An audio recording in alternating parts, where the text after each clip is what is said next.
Eric, we're here today, Engel Volker St. Pete, talking about investing in real estate. Absolutely. Specifically, some people would want to potentially buy an investment income stream, like a rental property, or some people want to buy a house that they could flip. Right. Absolutely. Do you help people that do those things? Oh, absolutely. I think that's really exciting. I think one of the reasons particularly, right here, we're in St. Pete in Tampa Bay, and there's a lot of these really cool homes from the early 1900s and 1920s. And when you can preserve these unique homes, these really beautiful architecture, particularly some of the wood frame homes, it's amazing. Instead of just having to go down and tear down everything for new construction, you can go and salvage and flip and bring back the beauty and the culture and diversity that's present and all over the country, but particularly here in St. Pete, Tampa Bay. It's really a fascinating thing to be a part of. Absolutely. One of the few, communities, certainly on the Gulf Coast of Florida, that has that architectural history. So people tend to move here because of that. Oh, for sure. You have neighborhoods like the Old Northeast, which is a very popular neighborhood here. Obviously, it's historic. It goes back to the name. You have homes going all the way back to the beginning of the 20th century, which is right at the founding of St. Pete. Bungalows, those arts and crafts style homes, and also Spanish style, Mediterranean style homes. That's the signature. That's the culture of St. Pete. People pay way more for those per square foot than new construction homes, which is funny. Yeah. That's hard. That's amazing. Because I know I always hear, I want a block flip. You ever hear this? Oh, yeah. Yeah. Why did people say that? They want the 1950s cookie cutter block flip because they get in, and for them, a lot of times they think it's easier, which sometimes may or may not be the case. The big thing is people are worried about wood rot, termites, bugs, and all that stuff, which can be a factor. But they often, look at these 50s homes, which sometimes the floor plans are good. Maybe they're not. The ceilings can be really low. You have other problems that were in, and not all of them were created to a high standard. A lot of those 1920s homes, those are high quality, old growth. Correct me if I'm wrong, but that's old growth tree that they were using. That's a well-built house, honestly. Yeah, down to the lumber that they built those homes with is some way stronger than the lumber we use today. Yeah, that's my understanding. They're really cool. And I think the other thing about them is it's the end consumer. When you're flipping a house, because you're not just making it for yourself, you're making it for someone else. My whole intent is to go, I'm going to take this property, make it beautiful again, but not super custom, so it's for the niche buyer often. I'm putting it out to get the right buyer in the public to make money. And one of the things about those block homes is people don't really get excited. Like, you're an investor. Like, I get into this, and it's an easier, it's less risk, and it's often, I think it's an easier investment. That may or may not be true, but it's like the end consumer kind of comes in. They're like, okay, it's like a 1950s or 1970s house, and it has a cool kitchen, but like, it's not really. There's nothing really interesting going on. It's missing something. It's missing the soul. And that's what we're really looking for as well. Because you can go the cookie cutter cheap, hey, I'm just going to go and make money. But then you're competing with everyone else. And there's investors, even today, that are willing to make, putting in a couple $100,000 into a property to make like, 20,000 profit because it's so competitive. So I think also the opportunity tends to be in the more unique properties that people are like, hey, you know what? I'm not going to touch that one. It's like, okay, great. Let me come in and take that. I'm happy to do it because I think it's going to be a much better resale and they sell better. Okay, excellent. And how do you find those? Like, that's probably the number one question we hear. I certainly hear it every day when I'm listening to folks talk about real estate. They say, you can't find flips anymore, or you can't find a good deal. What do you say about that? It depends. If maybe there's a couple different ways. I think people often approach it. Maybe there's a lot of investors that have started coming, particularly in our market, but around the country, you have hot spots. So like Phoenix, Arizona has been a hot spot. St. Petersburg, Tampa, Florida is a hot spot, right? We have a lot of investors from all over the country that are putting money into these markets, but you'd be really surprised. I know you wouldn't be, but people in general often are surprised that like, wow, how many investors are not only from out of town, but have actually never been to these places and they're just flooding money in. And then they talk about trying to find opportunity and they go through shady wholesalers. And I think there's a place for wholesalers, but they tend to be people, sometimes a lot of these wholesalers aren't even in that area. So you have this network of people buying and trying to find property that don't know what's going on.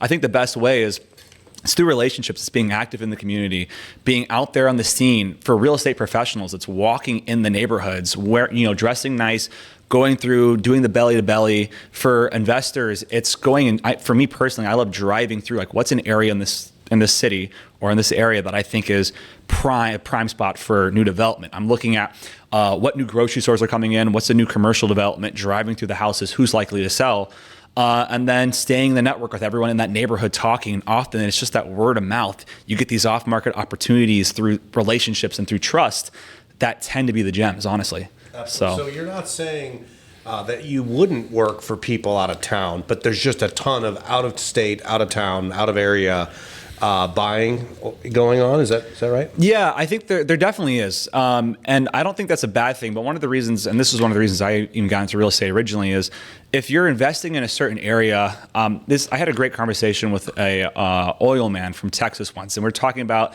assets, right? And commodities. And it's interesting because the difference, like for instance, oil, when you're buying oil, you're buying a light commodity at scale and there's risk, but then you're pricing in for future values. People tend to try and do the same thing with real estate, but the issue with real estate is every single property is a unique asset. You could have the same spec home built in two different places of the city that will perform totally different because of consumer expectations, conformity to the neighborhood, views. So within this, you really have to have a local presence or have people that you trust locally, particularly building out that team, having that realtor, having that contractor that you trust, having people on the tax and financial side and legal experts, right? You're building that. And if you don't have that in place and you're just trying to walk in and free ball, it's not going to work. So is maybe that one of the things that you probably stress to people getting into it for the first time is you got to have a team. Oh, 100%. I mean, if you don't, good luck. That's all I'm going to tell you. You better be praying to God every day. And you have that team. Oh, the best team. I'm super thankful for that. And we do a lot of that in the off-market acquisitions, and particularly from larger scale or small scale projects. Maybe it's just more things that are cosmetic based to new developments, townhome developments, construction, everything, even doing off-market acquisitions at the scale of some 8 million with a great advisor here locally, Brian Maude, who set up basically this awesome off-market deal for the construction of tiny or micro apartments in St. Pete, providing affordable housing. Everything on that acquisition side is because we have that deep team with all the contracting service or the identification services. Having that all packaged together is crucial for anyone that's investing. I mean, that's the truth, in my opinion. Absolutely. Yeah, that definitely is. There's a lot more to think about, right, than just what property do I buy? Does it pencil out for their strategy of income they want to receive? Mm-hmm. Do they have the right tax advice from their tax expert? Do they have the right legal advice from their lawyers who are also representing potentially, family office or estate of properties? Right. So what's the number one type of buyer you find yourself working with the most right now? Well, right now in particular, for me, my bread and butter tends to be working and partnering with people for flips, for one-off flips. But I think that's going to change. Tell me why.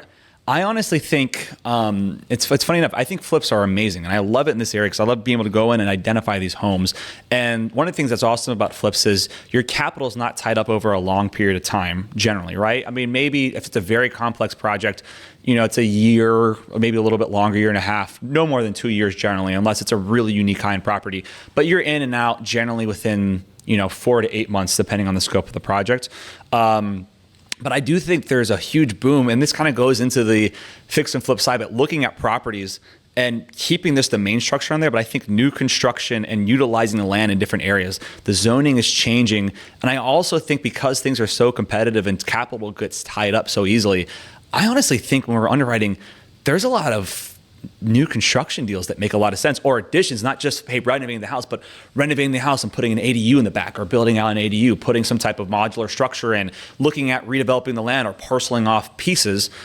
That I think is another part that's been really prevalent, and looking at these things looking at every single piece of land and the house and trying to identify what that highest and best use is. And that gets really complex, but there's a creativity to it. And that's another reason you want the team. You don't want just someone who knows how to flip a house. You want someone that understands land acquisition and land development or redevelopment, that is tight with the city zoning board and it's monitoring the changes before announcements come out, so you can understand, hey, maybe I buy this with the intention to fix and flip it, but maybe I end up deciding it makes more sense to hold it for a couple of years because there's a better long game that's developing as we're doing this. And so hopefully, I know that's kind of a long-tailed answer to your question, but I think it's exciting. People live in homes everywhere you go in the world, and everybody is somewhat an expert about a home. However, when it comes to finding a home that's a good investment, or a rental property that's a good investment, it's a lot more complex. Yeah. Well, then people also get into the trap where they try to just use hard money and over leverage themselves into the position and just to try and do a flip. But I think the important thing is looking at what are my exit strategies? Yeah, I'm going to approach this as a flip. I love flips. Trust me. I love flips. They're so fun. It's amazing to walk the sites. It's amazing to take these, like, you have this great quote, and I love this. Every time we walk in, you have to see this one day. It's amazing. Matt walks into a property and like everyone's grabbing their nose because there's like dead fish, maybe like a dead body that's been under the floors for like years and no one's touched it. Not really, but it just smells terrible. The floor is falling apart. And Matt takes the deepest breath you'll ever see. He'll go, smells like opportunity. And it just like silences the room. And I love it, but it's true. You get to come in and look at these things creatively. But I think when I'm looking at these as flips, it's also, okay, well, when I'm looking at this, what if things don't pencil out on the flip side? What if we're putting money in? What if we end up needing to hold this because there's shifts in markets or something happens? Because even though our market's been strong here in Pinellas County and St. Pete, I mean, we're looking 1% growth every single month in appreciation for value. Things still happen. So if I end up having to hold this longer than I thought, am I going to be upside down? If I end up using this as a rental, if I end up looking at this with the thought that, hey, maybe we're rehabbing this, I'm going to split off a piece of this land down the road or whatever it is. It's really being creative on the exit strategies so that you don't get caught up, because if you're just looking at to flip this for sure in 6 months, but you haven't run your numbers right, you could be in trouble. Big time. And that's a very much common occurrence that we see. I get calls every day. I know you do too. Mm-hmm. We have investors. Hey, I'm from Boston. I'm from Chicago. Yeah. I'm from North Dakota. I'm from Seattle, Hawaii. I mean, literally everywhere, even Puerto Rico, Canada. We do get calls every single day saying, oh, I wish I met you yesterday. I just bought this property. What can you do with it? Oh, yeah, that's for sure. Does that happen? Yeah, oh my goodness. Yeah, we have a great one where someone actually said that to me about a property out on the, I want to get into this too much, but basically they bought a house. They were going to intend to flip it. They bought it before we met. In the process of meeting, we have actually bought and flipped properties with them and sold it. And but before they met a professional, before they bought this house, let's just say in a flood zone, and they were going to flip it, and let's just say a whole bunch of things went wrong in that process, and they maybe could have, maybe they couldn't have, but they ended up just holding it for a long time on hard money and having to tear it down, and it's been quite a disaster. So now we're looking at it, okay, we're coming into like in the last quarter in survival mode, like you're totally underwater with this. So what do? We sit down together as a team and say, hey, you know what? You basically have this vacant lot that you're paying hard money on for the value of the home that no longer exists. Let's put together a new construction deal. Let's do a luxury new construction property, bring it to another price point, connect everything, sit down, make out plans, and get you cashed out of this property. Because if you don't, and actually have you at least not even just break even, but make some money on this. And that's one of the things is, okay, they're in a position where luckily they had another viable opportunity and viable option, but you have that team there because things go south very quickly, and if you don't realize it, and if you're not paying attention, or if you don't have the right team, and it's how can we pivot on the spot quickly? Because so you're helping that buyer pivot. Yeah, who made a bad investment without you before you met them. Right. You've since helped them with many transactions. They're a repeat customer again because you've helped them make that money and that they look to make in the market. This one from a previous, I don't know if an agent helped them or not, but in the end, you're going to get creative with your team. Well, that's the thing is people. I love my fellow associates in this industry, but there's often people that are just purely residential people that just work a lot of times often with like, maybe they're early in the business or they're just first time home buyers, but they don't understand investment or development. And they go in and an investor is from out of state and they're putting money in. And sometimes this investor is savvy, sometimes they're not. A lot of times these agents often overhype their ability. Like, oh yeah, this would be a great investment. It'll be great for so and so and so. But that person in themselves, it's one thing just to be an agent and know things, but if you're an agent and don't have a team around you and yourself, I think every agent should have a good GC or a couple GCs that they're close with, that they have their good handyman, they know people in development, they know people in land, so that you can basically go in, because it's one thing for me just to look at it and just say, oh yeah, casually, it's not my money, but I can make a sale on that, that's a good investment, go ahead, do it, make that purchase. It's another thing when you have a full team, like what we do, we find a property, and my philosophy is fundamentally like, hey, here's a deal I think is interesting. Now, let me bounce that through my team. Let me send that to everyone. Let me start looking at this. As I'm working with investors, I drive by, particularly once we get something under contract and inspection, I'm driving by that house 4 or 5 times a day different times of the day. What does that look like? Like there are some properties we go by, it's like, this looks great on paper. Oh my God, there's a homeless encampment hanging out right by it.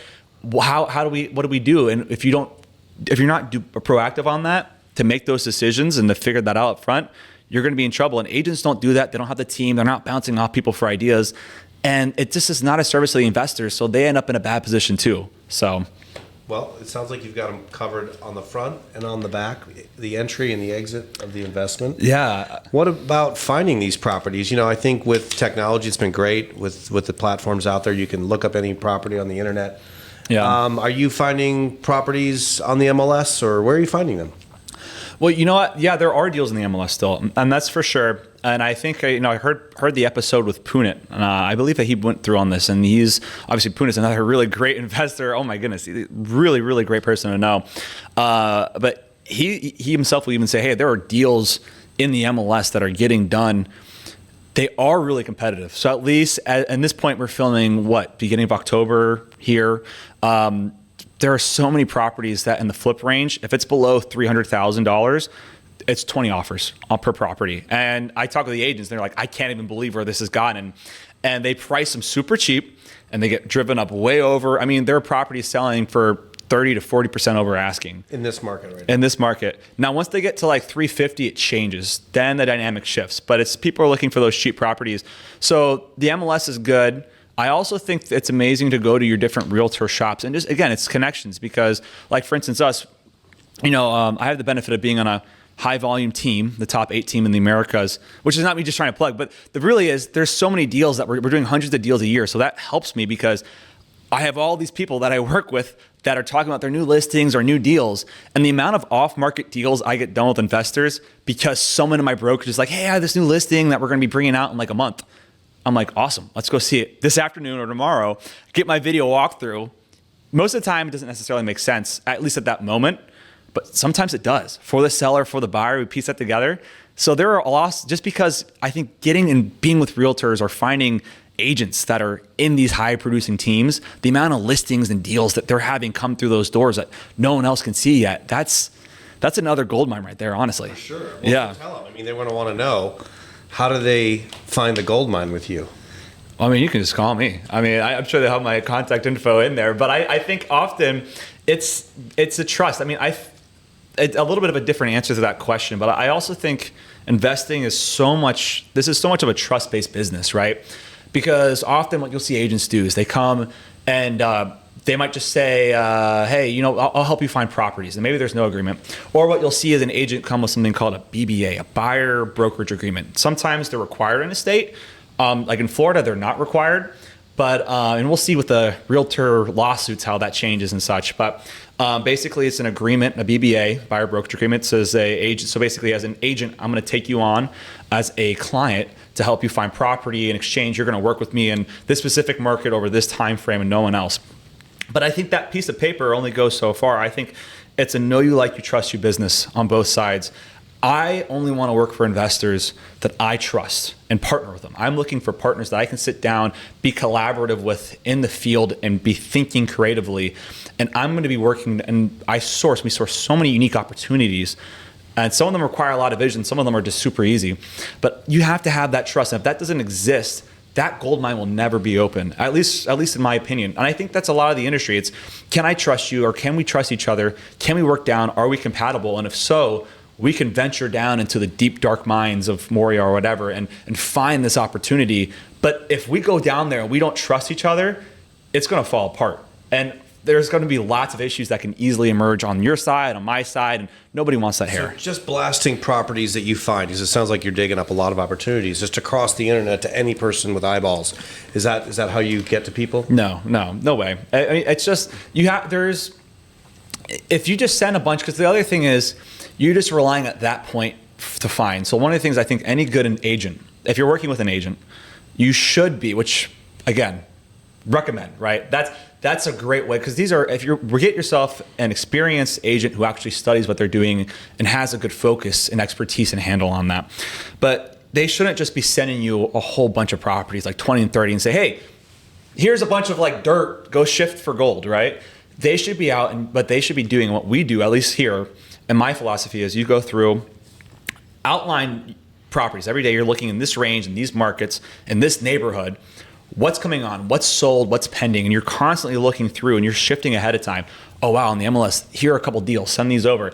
So far, they look like they pencil out. Are you interested? Okay, great. But you're also proactively touring properties. You're touring at least 3 to 5 properties a day that might be good from the MLS. You're talking with people. You're going through your network and sphere. Being in the office on the agent side, and if you work in a big office, or if you're not, going to different coffee shops, being around other professionals and talking to them, hey, what's going on? Oh, what's going on with this property? I saw so-and-so. And a lot of times they'll be like, well, we're getting ready to sell this, or hey, I don't know, we're trying to figure out what we want to do. Opportunities come that way and you take them. And what I love to do is I love to sit down for like 30 minutes. An hour is often too long, but sometimes an hour, and sit down, almost do like an investor call in the mornings. Hey, here are the opportunities. Here's what we walked yesterday. Here's what we're seeing. Here's where we think the values are at. Here's what we're thinking the rehab's at based upon our in-house contracting team that we have, Yordor. That's one of the things I love, is we actually have an in-house team that can facilitate these things. But what do you guys think? And we're going through and we're discussing in depth these opportunities. And if they're ready to execute, great. And if it doesn't make sense for their buy box, then that's okay. There's other deals we're going to go through. We only want to target what actually makes sense. And that's kind of how we present properties. So it's not just, hey, here's a bunch of random stuff, good luck. It's, hey, here are the deals that we're personally underwriting and we think are valuable. Which one would you like to come in on? Right on. Yeah. Absolutely. So they can just reach out to you, Eric, with a K. Eric K out of K. I think you can, I have an Instagram, Eric out of K, so ERIK, HEM as in Michael, P as in Paul, EL. But honestly, the best way, I'm so old school. Just call me on my cell phone, 727-688-9257, because that's the best way. It's the fastest way to get me. I'm constantly in the field. I'm constantly driving. As I said, I'm doing calls in the morning, and I'm touring properties all afternoon long, and it's hard to text when some of these properties get a little gnarly. So right. I wouldn't be texting it on. Well, it sounds like you've got the experience, the tools, the know-how, the team to get it done. What does it take for the buyer, for the investor? What do they need to have? What's their mental state got to be like for this business? It's tough. I mean, it totally is tough. And you have to come in, and you often want to get into fighting shape as an investor. And this is going to be maybe a controversial statement. I see so many investors, I'm going to stand by my guns on this one, come in and try to really leverage hard money and take a ton of leverage and a ton of debt. And at least right now, I just don't recommend it. Because here's the standard. I mean, across the country, and this is not just here, but with all the hard money lenders I'm speaking to here and across the country, New York, and Phoenix, and Kansas, what I'm seeing is 11% interest rates, 2 points up front with like a $1,500 paperwork or whatever garbage fee, like 6-month terms within the extensions on them look ridiculous. And they're getting highly leveraged into these positions with a ton of carrying costs. And honestly, it just often it works out, because you have some investors say, okay, it's okay because I'm not putting a bunch of my own money into a property. And because I'm not, I can buy a bunch of properties and I have lower risk overall. Well, then you're taking on a ton of debt. And who knows what's going to happen if you didn't have the right team on them. Well, now you're stuck with a bunch of properties and you're in a bunch of debt and you don't really know what you're doing. You don't have the team that knows what you're doing. And if you're out of state, well, then guess what? You have all these issues and you can't even directly impact them. So I think come in cash heavy. And if you don't have a lot of cash yourself, what I think is a really interesting moment right now, and this is what some people don't agree with this, but I think is exciting, is this idea of coming and doing basically these partnerships, bringing cash together. It's like, okay, you don't have $300,000 cash ready to get going for the acquisition and the repairs, but you have 150. Let's go find the other 150 and let's make that happen. Or even if you're pairing off a little bit of debt on that, don't go leveraging yourself mostly in debt. Let's stay cash heavy in this, because if you're not, you're going to be on the upside. If something flips, you've eliminated most of your exit strategies. You're in a whole lot of hurt.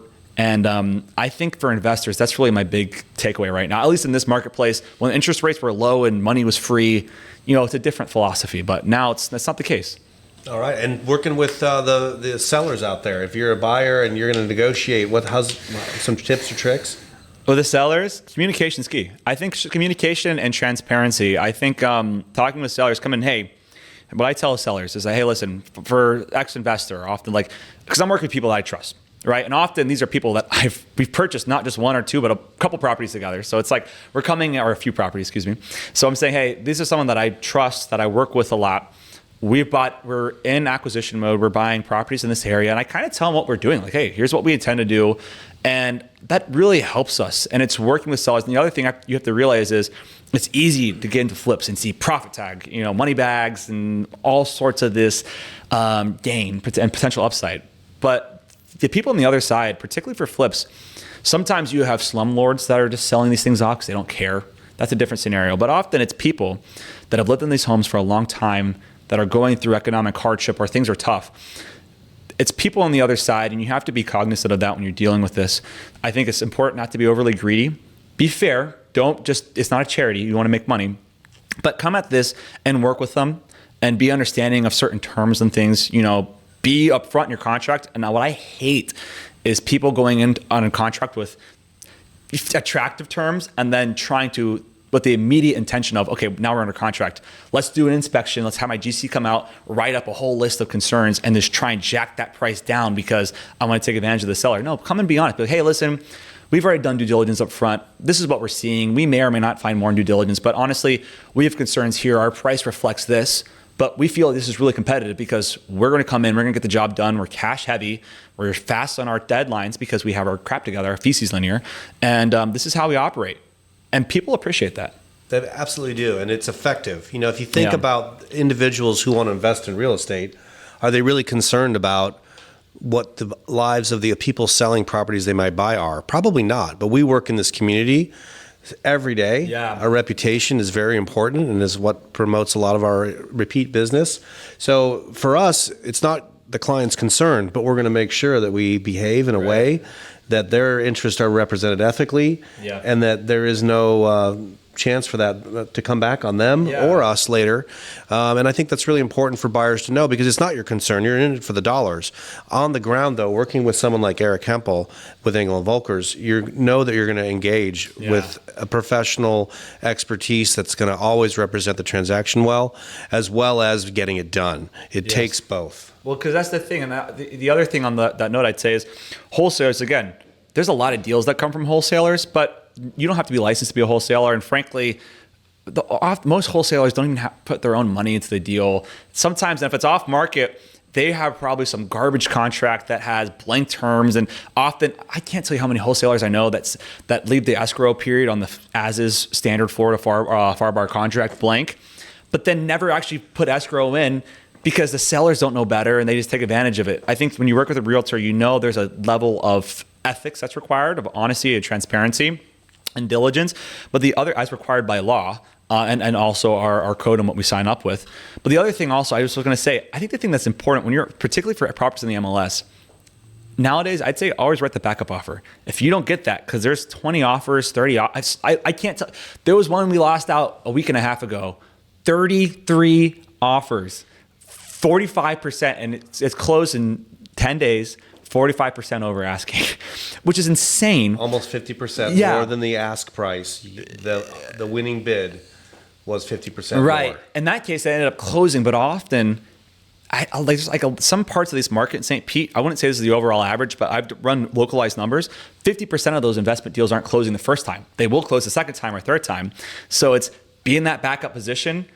Even if your terms are a little bit lower, hey, put your guns out there, stand firm to it. Often you have people that go in and don't know what they're doing. They go in for that high offer. They try to leverage with the hard money lender. Hard money lender shuts them down. They lose their escrow. They're out of contract. And guess what? You're in the backup offer at the terms that you want and make sense anyways. You're ready to go. You're ready to move and groove. So that's the other strategy I would say is definitely working.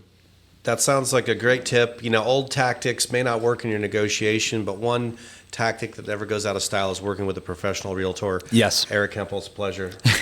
Yeah, it was a pleasure. Thank you, Matt. Amazing mentor. And obviously, if you want to learn the business, Matt's the guy to be around. I mean, he is. We've got a lot of talent here. Yeah, so it's a great thing. So absolutely. Thank you for having me on. We'd love to do it again. All right. Take care. Yes.